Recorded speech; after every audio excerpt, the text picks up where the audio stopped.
Hey everyone, it's George from Blockchain TXP and today is the 17th of August 2023 and unfortunately guys, the global cryptocurrency market is not looking good at all. It has gone down to $1.14 trillion and to be honest guys, I wouldn't be surprised in the next few days. The global cryptocurrency market and the price of Bitcoin and cryptocurrencies will gradually be going down and the reason is pretty simple.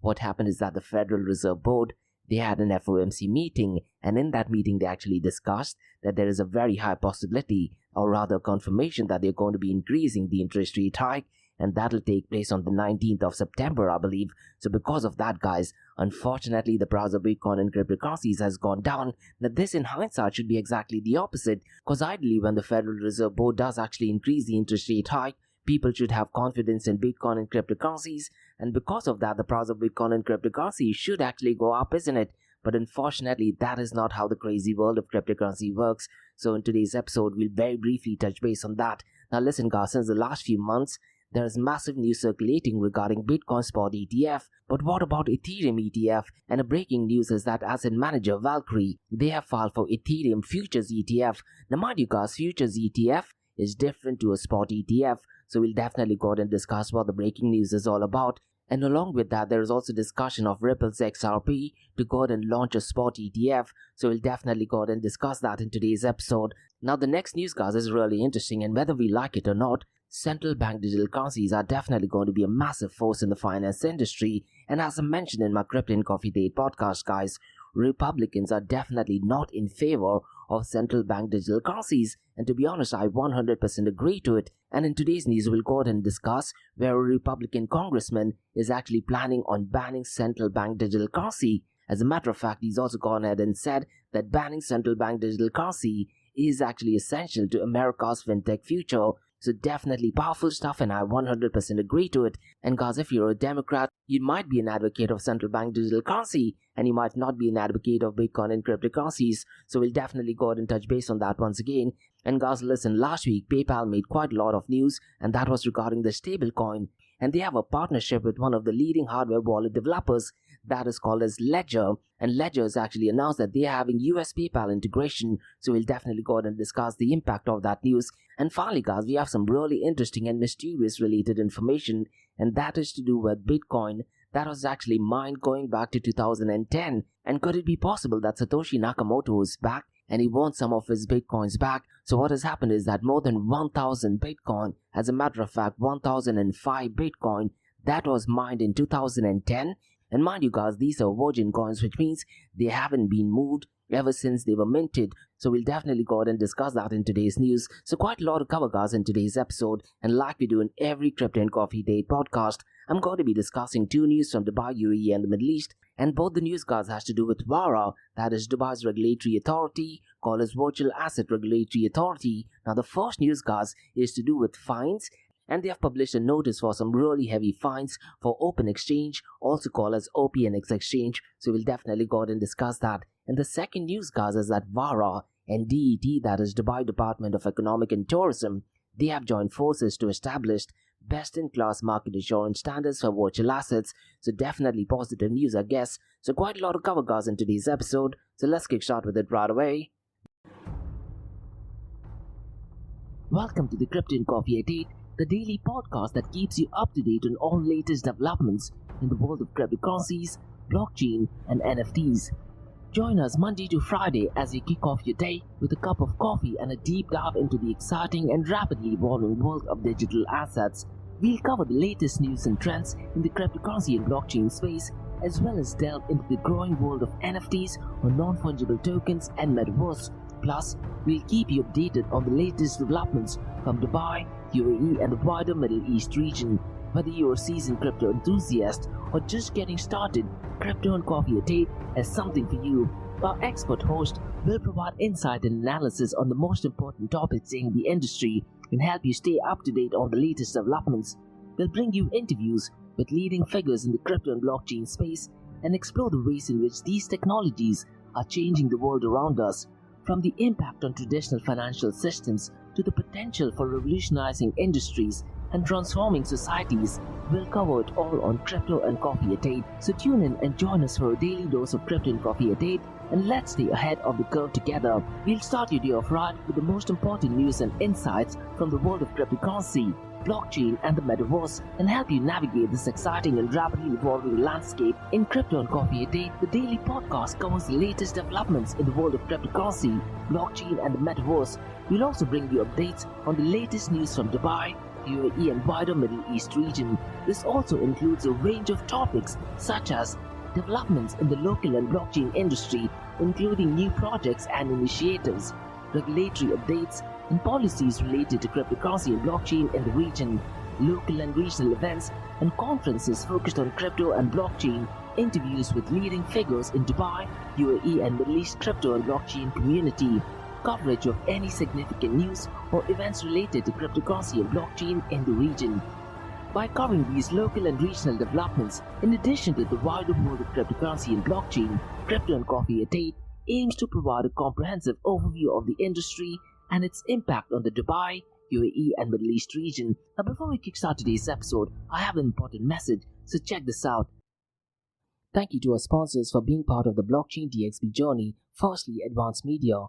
Advanced Media, guys, is the largest distributor of professional video, photo, broadcast and cinematic equipment and accessories in the Middle East and MENA region. With over 2 decades of experience, Advanced Media is now the largest distributor in the Middle East, representing more than 100 recognizable brands, including brands such as Zeiss, DJI, Hasselblad, Red and Rode. As a matter of fact, guys, the very mic that I'm recording is being sponsored by Advanced Media as well, and Advanced Media has showrooms in Saudi Arabia and services as well. Looks like they're definitely taking the Middle East by storm. And here's the beautiful thing, guys, they're taking corporate social responsibility very seriously, and they're focusing on 3 P's, that is people, planet and prosperity. Now listen, guys, if you do want to find out more information regarding the statement of corporate social responsibility, check out the website, that is www.amt.tv. And here's the beautiful thing, guys, they also want to be a leader and set an example and reputation as a pioneer and member of the community. And in doing so, guys, they also have an AMT scholarship with SAE Institute in Dubai, UAE, so definitely check it out. And also, guys, Advanced Media is committed to persistently developing, organizing and hosting training workshops, seminars and community events that educate, inform and familiarize consumers with new equipment and the latest technological advances. So listen, guys, do one thing. If you do want to support this channel, go to the website, that is www.amt.tv, and follow the social media channels as well. All of the details are in the show notes below. Next, Shalhoub Group, a luxury retail and distributor which is headquartered in Dubai, are getting into the NFT game. And here's the deal, guys.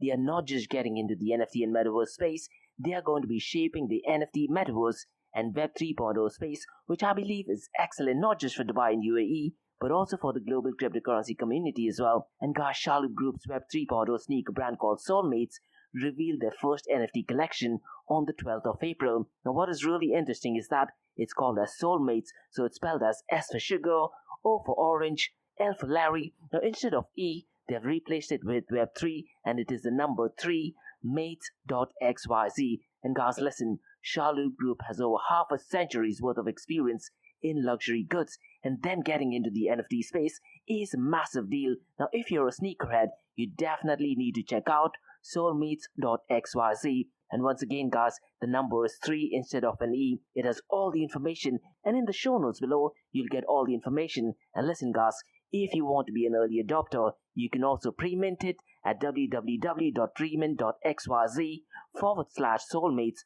So definitely check it out. And they have a Discord community as well. And guys, Nick, who is the head of corporate innovation at Shalhoub Group and also the co-founder of Soulmates, has a WhatsApp group where he constantly provides updates in the area of NFTs, Metaverse and Web 3.0. So guys, check out soulmates.xyz and be part of the Soulmates OG NFT that is definitely going to shape the industry. Next, Startup OI is global one tech platform for tech. It offers global high-paying tech jobs with flexibility in working time and location, global free tech events, and tech networks to connect with global like-minded engineers. A brilliant platform to listen to the tech experts in Metaverse and to grab their insights. Now listen, all you have to do is download the app Startup OI. If you're using an Android version, go to Google Store and App Store for iOS devices. Alternatively, you can also click on the show notes below to download Startup OI. Next, guys, listen, if you're into fitness, if you're into adventure, if you want to do something wild but still want to keep your health in check, there is a new podcast in town, a podcast focusing on obstacle course race in the Middle East. The podcast is called the Race Pace Podcast. So check out the Race Pace Podcast across all leading platforms. And the Race Pace Podcast is a peer-to-peer community-driven podcast where they talk all about obstacle course race in the Middle East, from Sandstorm to Spartan Race, from Tough Mudder to Desert Warrior Challenge, and also the Government Gov Games, and quite a lot more. The podcast has interviews with athletes locally and internationally to get inside scoop on how athletes prepare for obstacle course race. In the podcast, they also talk about interesting stories on why they are motivated to do obstacle course race. And that's not all. They also plan to release 7 NFTs. And these NFTs are no ordinary. These NFTs will represent every emirate in the UAE. And listen guys, these NFTs are going to be absolutely massive. So do one thing, go to Spotify, go to iTunes, go to any leading podcasting platform and search for Rise in the Obstacle Course Race podcast. And finally guys, not your keys, not your crypto. If you have dabbled with cryptocurrencies and now are seriously getting to protect your cryptocurrencies, there is no better way to protect it by using a hardware wallet. And this is where Ledger Wallet kicks in. And Ledger Wallets are hardware cryptocurrency wallets made by Ledger, a company headquartered in Paris, France. And Ledger's hardware wallets are multi-currency wallets that are used to store private keys for cryptocurrencies offline. And Ledger offers 2 hardware wallets, the Ledger Nano and Ledger Nano X wallets. They are world-class experts with extensive crypto security backgrounds. They continuously look for vulnerabilities in Ledger products in a constant effort to improve the level of security. Now, in today's world, securing these digital assets is a critical challenge, and this is where Ledger kicks in. So click the link below to buy your hardware wallet and support this podcast.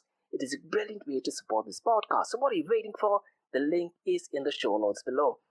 Now guys, since we've taken care of that, let's kickstart by looking at the global cryptocurrency market. And unfortunately guys, after the FOMC meeting, the global cryptocurrency market has gone down and it is at $1.14 trillion. And since the last 24 hours, it is down by 1.74%. Now look guys, what I'd really recommend you to do is, in order to get information regarding the FOMC meeting, go to the Federal Reserve Board website, that is federalreserve.gov, and they have actually go ahead and published the minutes of the meeting, and it is roughly around 10 pages long. And the news is that the Board of Governors of Federal Reserve System voted unanimously to approve a 0.25 percentage point increase in the primary credit, and looks like it's going to be increased to 5.5%. And because of this news guys, there is a massive impact on the price of Bitcoin and cryptocurrencies, and this news will be updated when Jerome Powell actually goes live, and I believe it is around the 2nd or the 3rd week of September. And unfortunately guys, because of this news, the entire global cryptocurrency market has collapsed, and I wouldn't be surprised in the next few days the price of Bitcoin and the global cryptocurrency market is on a downfall. And mind you guys, on Friday we're also going to get some update from the SEC, and that is to do with Grayscale's Bitcoin Spot ETF. And because of this news guys, the global cryptocurrency market is down by 1.74%. The total cryptocurrency market volume over the last 24 hours is at $33.6 billion, and since the last 24 hours, it is down by 13.58%. But listen to this guys, if you look at the 24-hour trading volume of Bitcoin and Ethereum, it has actually gone up, but at the same time, the volume of stable coins has also gone up. This just means in the last 24 hours, people are actually selling the Bitcoin and cryptocurrencies, but at the same time, some of them is actually being converted into stable coins. So these are the metrics guys that you should be looking at. Now let's look at some of the numbers so far as DeFi is concerned, because the total volume in DeFi is down to $2.68 billion, and unfortunately guys, the total value locked is down to $40.70 billion. And to be honest, I wouldn't be surprised, let's say by Saturday or Sunday, the total value locked goes well below the $40 billion mark. Definitely unfortunate. Now so far as total value locked is concerned, Lido is still dominating and its total value locked is $14.87 billion. And if you look at decentralized exchange dominance to centralized exchange, it is at 11.91%. And DeFi guys, as of today, that is 17th of August, accounts for 7.99% of the total crypto market 24-hour volume. Now look guys, this is really unfortunate, because at times like this is the time when DeFi volumes should actually be picking up pace. It should be more than double or 4 times than what it actually is. This just means that people are no longer relying on fiat currencies, and they are no longer relying on political parties or political affiliations or Federal Reserve Board to go ahead and take care of the finances, and they are relying on cryptography, mathematics, and algorithms. And that's exactly what the use case of DeFi is, isn't it? Unfortunately, looks like DeFi is not turning out to be a savior when political parties or Federal Reserve Board takes any strict action. Now let's run through the 24-hour volume. The number one protocol is Uniswap, and its 24-hour volume is $635.61 million. The second one is PancakeSwap, and since the last 24 hours, its volume is $234.58 million. Core Finance, guys, is on a downtrend, and its volume is $165.68 million. And since the last few days, guys, Thought's volume has definitely picked up pace. Few days ago, it was at number 5th. Today, it is at number 4th, and the 24-hour volume is $100.72 million. Maverick Protocol is at number 5, and its volume is $86.1 million. And look, guys, if you're someone who's into DeFi protocols and yield farming and are focusing on staking your protocols, what I'd really recommend you to do is definitely go ahead and have a look at what is going on so far as Thor chain is concerned. Now, if you look at the volume of stablecoins, it has marginally picked up pace since the last 24 hours, and as of today, it is at $30.84 billion.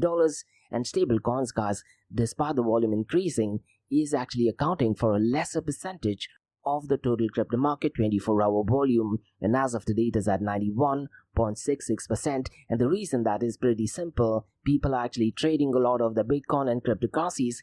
Now, unfortunately, because the prices have gone down, I'm definitely not liking this matrix, but the volume of stablecoins has definitely gone up, and it is accounting for a lesser percentage. Unfortunately, guys, this would have been better if the price of Bitcoin and cryptocurrencies was on an uptrend. Now, so far as the volume of stablecoins is concerned, Tether USDT is still leading the pack, and its 24-hour volume is $24.02 billion. Circle USDC is at $3.24 billion. And finally, guys, Binance BUSD, its volume is $1.39 billion. Now, let's quickly run through the market cap, 24-hour trading volume and dominance between Bitcoin and Ethereum. And as I mentioned earlier, the 24-hour volume of Bitcoin and Ethereum both have definitely picked up pace, and the 24-hour volume for Bitcoin is $14.4 billion, whereas Ethereum is $4.8 billion. The market cap of Bitcoin has gone down, and it is currently at $562 billion, and Ethereum's market cap is at $217 billion.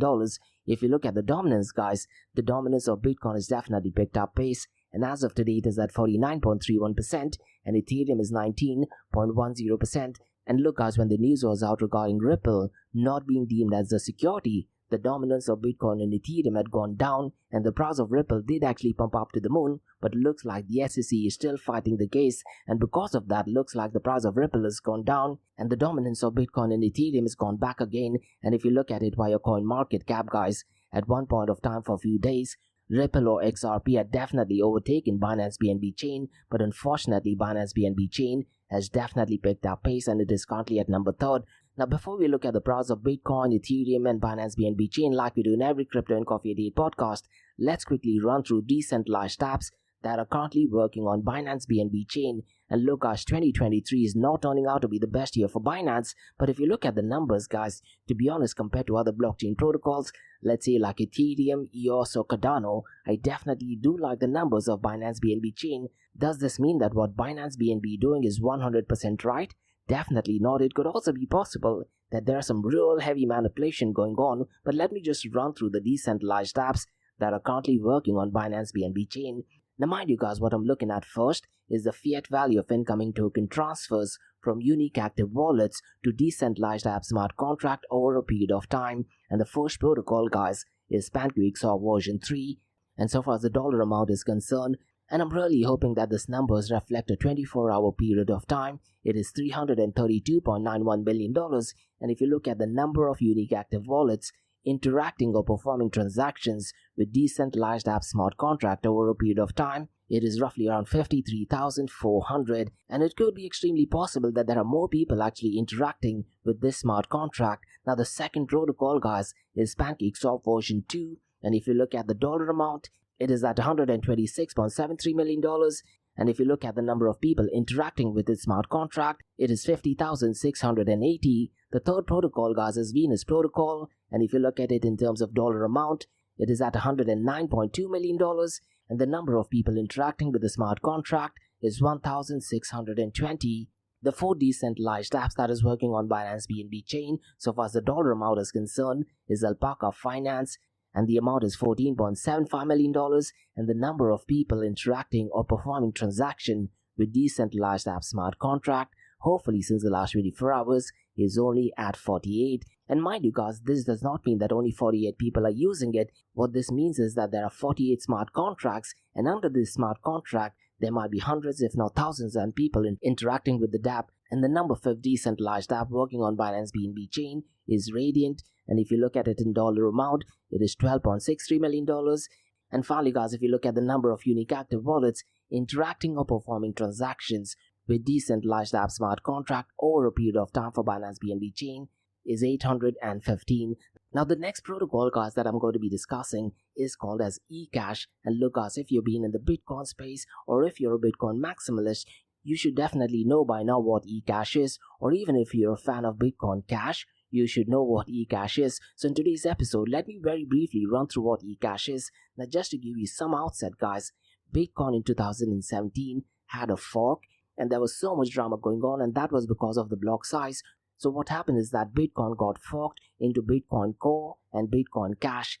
And for Bitcoin Cash guys, Roger Ver was a massive proponent of increasing the block size, and later on after Bitcoin Cash, they had another fork that was called as Bitcoin Cash ABC, and that fork of Bitcoin Cash that is called as Bitcoin Cash ABC was later renamed or rebranded to eCash. So let me very briefly run through what eCash is. And as I said guys, eCash was formerly known as Bitcoin Cash ABC, and at that point of time the ticker symbol was BCHA, and it did undergo rebranding to set itself apart and establish a unique identity. And at this point of time guys, it positions itself as a cryptocurrency specifically designed for the use of electronic cash, focusing on providing fast and convenient transactions for everyday payments. Now they also focus on simplified transaction units, and one of the user-centric changes eCash introduced is its transaction units. So instead of dealing with complicated decimals, eCash uses bits as its base unit, and this guys simplifies transactions, making it easier for people to understand and use as well. For instance guys, sending 10 bits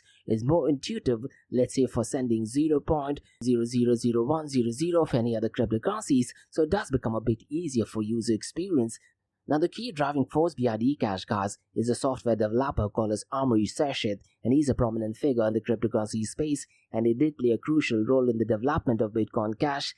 And he also has a very strong history of contributing to various blockchain projects. Now his aim with eCash is to combine technical improvements with user friendliness to encourage adoption as well. So essentially guys, eCash separates itself on 3 factors, that is scalability, transaction speed, and upgrade processes. Now let me very briefly run through how does it separate itself. So far scalability is concerned, because the project has plans to massively scale in transaction throughput, aiming to handle more than 5 million transactions per second. Now this guys is a significant upgrade compared to let's say Bitcoin Core or even Bitcoin Cash or other major cryptocurrencies as well. And so far as transaction speed is concerned, eCash aims to reduce the time it takes for transactions to be confirmed, and because of that the payment experience is so much easier and better for the users, isn't it? And finally guys, so far as the upgrade process is concerned, unlike some other cryptocurrencies that undergo contentious fork, eCash intends to upgrade its protocol without creating new chains or fork, and this streamlined approach ensures a smoother evolution of the network. And guys, so far as Amaury is concerned, he envisions eCash as a cryptocurrency that bridges the gap between traditional electronic payments and the innovative world of decentralized finance or DeFi, and the project's developers have set 5 common missions, including ensuring privacy, immutability, low transaction fees, fast confirmation, and a publicly funded infrastructure. And so far as the security and proof of stake is concerned, it's important to note guys, while Bitcoin Cash originally used proof of work for security, eCash has plans to incorporate proof of stake through a mechanism called as Avalanche Post Consensus, and this blend of proof of work and proof of stake is intended to enhance security, facilitate fork tree upgrades, and improve the overall efficiency of the network as well. And mind you guys, it's important to note, eCash actually has its own blockchain similar to Bitcoin and is not built on Ethereum-based ERC token, and to be honest, this is what distinguishes itself from others that rely on Ethereum platform. And so far as the tokenomics is concerned, eCash follows a supply model similar to Bitcoin, and the total supply is capped at 21 trillion XEX or eCash units, which is divided from a larger total to ensure ease of use and better understanding. So essentially guys, eCash does look like a promising project, and they aim to simplify cryptocurrency transactions, enhance scalability and speed, bridge the gap between traditional payments and DeFi, and provide a secure and efficient network. And they have a vision of becoming a widely adopted electronic cash solution. But look guys, it's so critical that you truly understand what the blockchain trilemma problem is, and are they compromising on centralization, or are they compromising on scalability, or are they compromising on security? So those are thoughts definitely worth pondering too. Now guys, let's look at the king of all kings, that is Bitcoin. And unfortunately guys, because of the news regarding FOMC meeting, the price of Bitcoin has gone down well below the $29,000 mark, and as of today it is at $28,894. And since the last 24 hours, it is down by 0.95%, and since the last 7 days, it is down by 1.99%, and guys, Ethereum is at $1,810, and looks like there's some massive news regarding Ethereum futures ETF.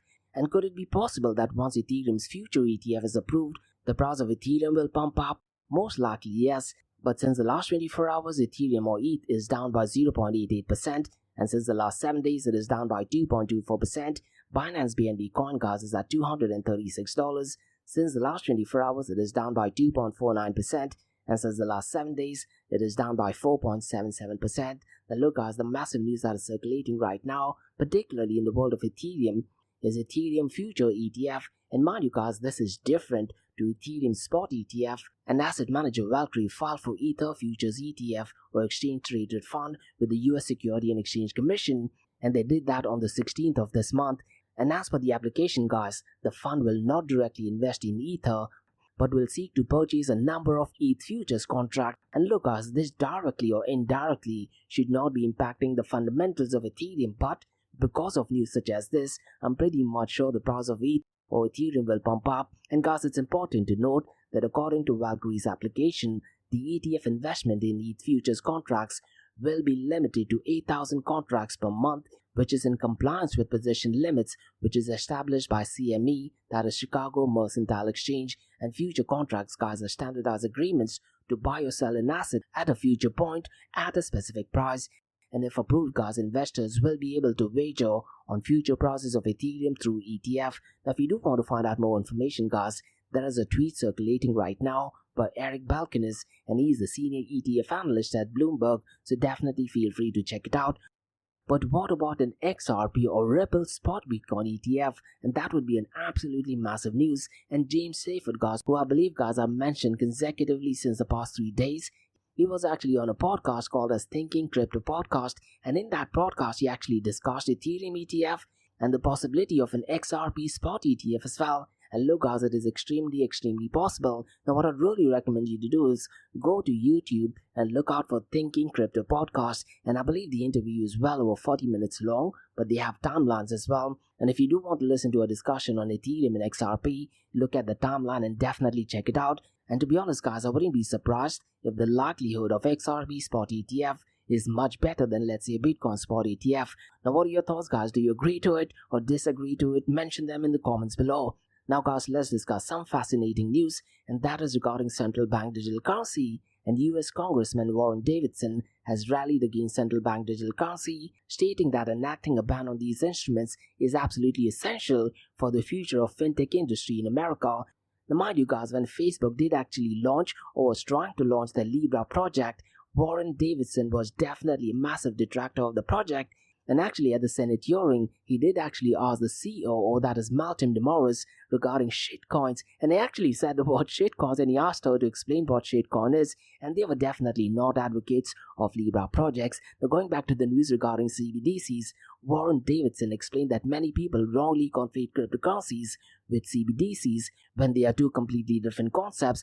I 100% agree to it guys, and what I'd really recommend you to do is guys, follow him on Twitter, because what he actually mentioned in Twitter is that at least most agree that CBDC is evil, the financial equivalent of that star, and don't become an accomplice to anyone designing, building, testing, developing or establishing central bank digital currency. To be honest guys, I 100% agree to it. And he also said that banning CBDCs is absolutely essential to America's fintech future. And look guys, when you talk about politics and politicians, it's so critical to understand, particularly in US and other parts of the world, that right-wing ideologies and right-wing politicians or Republicans in US, they are definitely not a massive advocate or fans of central bank digital currency. Cause what central bank digital currency does, it gives the government full control over your spendings, and right-wing ideologies, right-wing politicians, and Republicans in US are definitely massive advocates of Bitcoin, cryptocurrencies, open source, and even freedom of speech. And so far as UK is concerned, guys,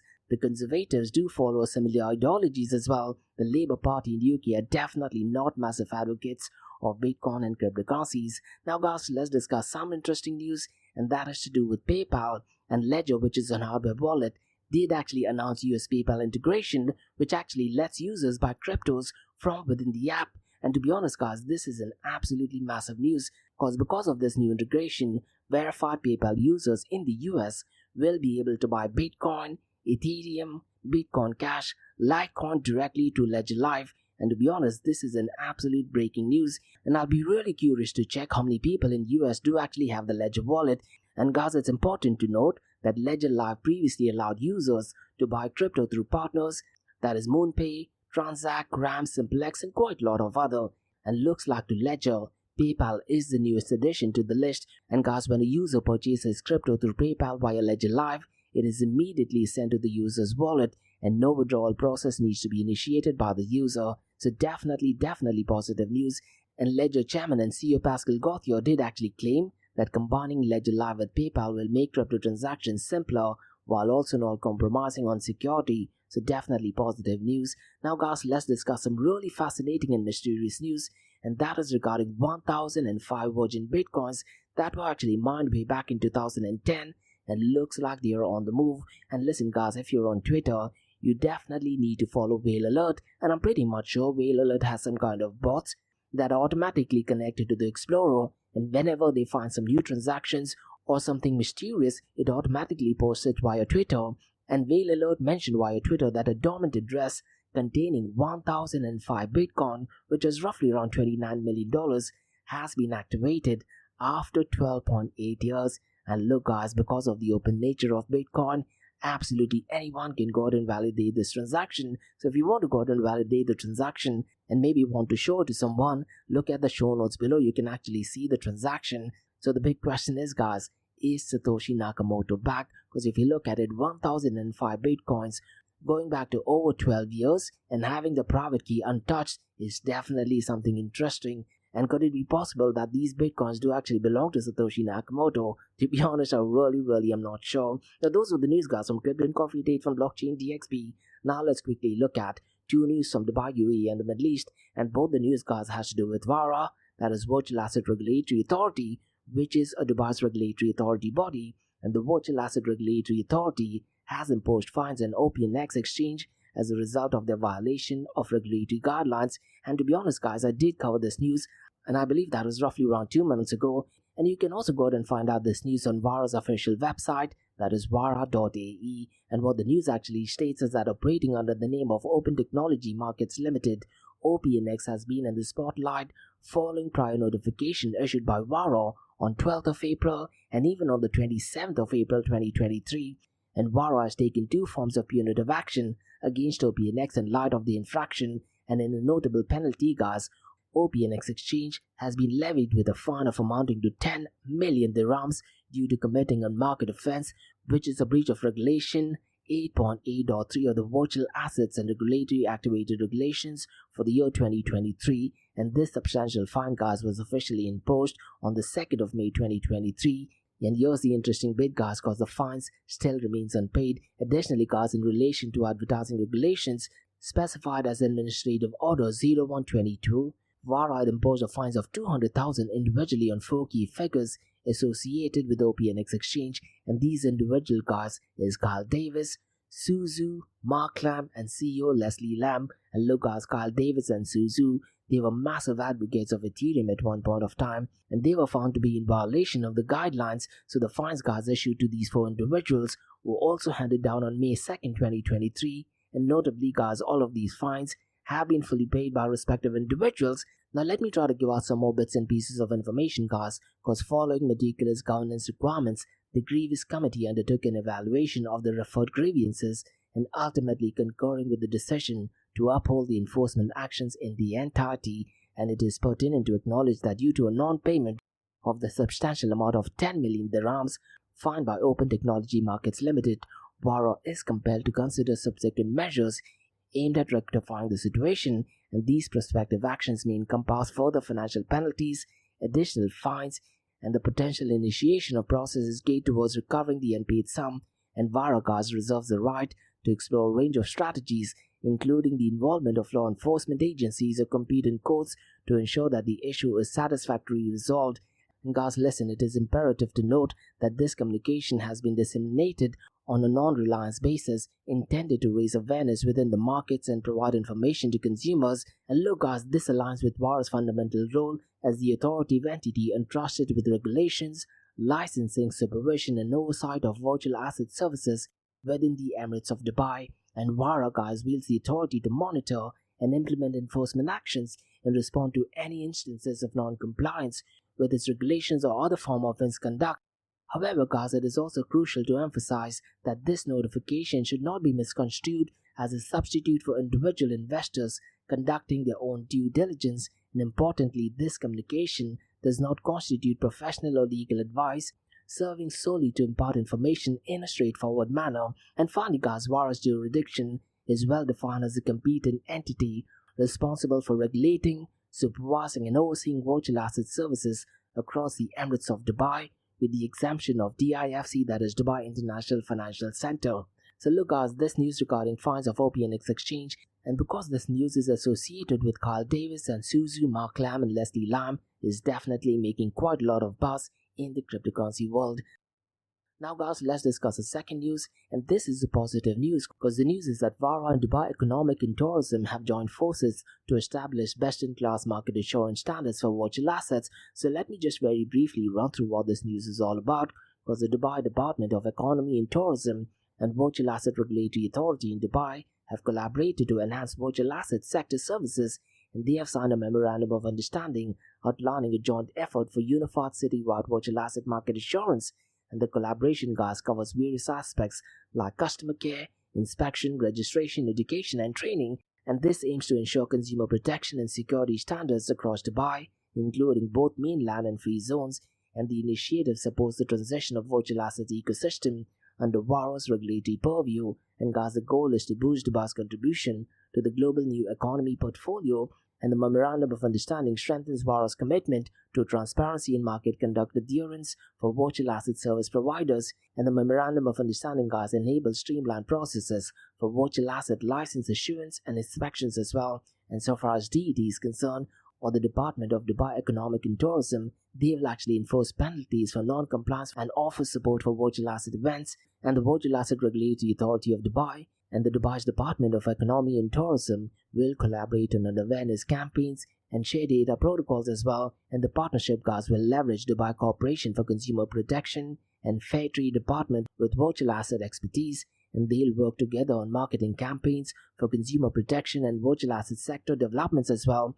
And notices and advisories related to consumer protection will be published on relevant websites too. And the Memorandum of Understanding aligns with Dubai's commitment to establishing a robust regulatory framework for the future economy. It supports government initiatives for pro-business strategies and strong relations. And this partnership, to be honest, highlights Dubai's dedication for emerging technologies like metaverse, artificial intelligence, blockchain and Web 3.0 as well.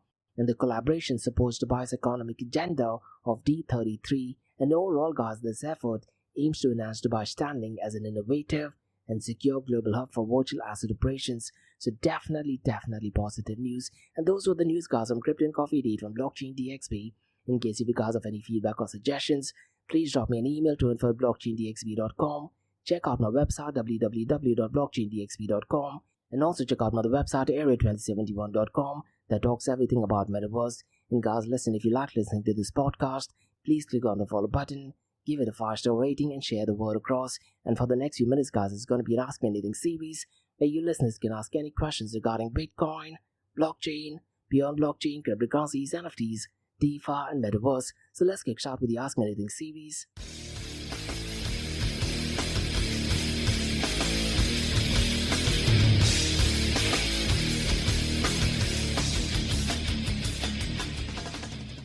Hey everyone, it's Josh from Blockchain DXB listening to the Ask Me Anything series where you listeners can ask any questions regarding Bitcoin, blockchain, beyond blockchain, cryptocurrencies, NFTs, DeFi, and metaverse. I have a question by Sam who asks, with reference to the news regarding Ethereum futures ETF, could it be possible that we might see other crypto ETFs too? Definitely yes, possible, Sam. Now, mind you, at this point of time, there are well over 20,000 different types of cryptocurrencies, and it's going to be really interesting to see where the foundations or associations of these cryptocurrency projects are actually located. But to answer your question, yes, most likely we might see quite a lot of other crypto ETFs, and there are two different types of ETFs. That is futures ETF and there is spot ETF. And the likelihood of a future ETF to be approved is definitely much better than, let's say, a spot ETF. But to answer your question, yes, we might see a lot of future crypto ETFs as well. And I'll be really curious to check and understand if there is a possibility, let's say, of a Binance BNB ETF or let's say a Cardano ADA ETF. Now, what I'd really recommend you to do is, Sam, while we're on the topic of, let's say, ETF, a different topic, what I'd really recommend our listeners to go ahead and check is, if you go to Grayscale Investment website, they have different kind of investment products, and at one point of time, I'm pretty much sure they were massive advocates of, let's say, having an investment protocol that was actually focused on Solana as well. And if you actually go to the website that I'm going right now, you can also check loads of information regarding ETF. And tomorrow, that is the 18th, we might be getting some update regarding Grayscale's Bitcoin Spot ETF. Now, the likelihood for that ETF to be approved is relatively less, but let's say if that thing is approved, it will also mean, let's say, that there is a very high chance for other Bitcoin Spot ETF to be approved. But to answer your question, yes, Sam, I wouldn't be surprised in the next, let's say, coming weeks, months, a lot of the cryptocurrency protocols and a lot of these investment giants will go ahead and be advocating to, let's say, go ahead and launch a future ETF or maybe even a spot ETF. But you need to understand, by this news, the rich become richer. It does not make absolutely any impact to the underlying technology. Now, it could be possible that these financial giants, let's say like Valkyrie and Grayscale, because they are so invested in, let's say, cryptocurrency project, they actually do go out and fund some of these projects that will directly or indirectly impact, let's say, the underlying technology as well. So that is also a possibility. So definitely a brilliant question. And I'm just looking at CoinMarketCap right now. I'm just looking at the Fear and Greed Index, and unfortunately, Sam, because of the FOMC meeting, if you look at the Fear and Greed Index via CoinMarketCap, it is showing as neutral. But let's say an approval of a future ETF will definitely switch it, let's say, towards greed or extreme greed as well. But those are my thoughts. And to be honest, Sam, I'm not a specialist so far as ETF is concerned. But yesterday I did have an interview with James Butterfield, who's the head of CoinShares, and to be honest, I do think he might be an expert so far as ETF is concerned. So most likely I'll be uploading that episode today or most likely tomorrow. And if you do want to get in touch with him, I think he's, if not the most professional person I've ever met, and even the information that he put across was so professional and to the point. So maybe, you can contact him and ask him any questions on that too. But definitely a brilliant question. So that's about all, guys, from the Ask Me Anything series from Blockchain TXB. In case if you guys have any feedback or suggestions, drop me an email to info@blockchaindxb.com. Check out my website www.blockchaindxb.com, and also check out my website area2071.com that talks everything about metaverse. And guys, if you like listening to this podcast, please follow this podcast. Click on the follow button, give it a 5-star rating, and share the word across. And guys, remember, Monday to Thursdays, 8 a.m. to 8:30 a.m. we have Crypto and Coffee at 8, where we cover top news and information pertaining to Bitcoin, blockchain, beyond blockchain, cryptocurrencies, NFTs, DeFi, and metaverse. And now the series of episodes in the Crypto and Coffee Date works is, we usually cover some top news and information pertaining to the price of cryptocurrencies, some major breaking news, occasionally short and sweet news as well, news that has an impact in the cryptocurrency world. The other two news and information is related to Dubai, UAE, and Middle East in the world of Bitcoin, blockchain, beyond blockchain, cryptocurrencies, NFTs, DeFi, and metaverse. And what you're listening to right now is the Ask Me Anything series, where you listeners can ask any questions regarding Bitcoin, blockchain, beyond blockchain, cryptocurrencies, NFTs, DeFi, and metaverse. So thanks so much for listening, guys, and have a nice one. Bye-bye.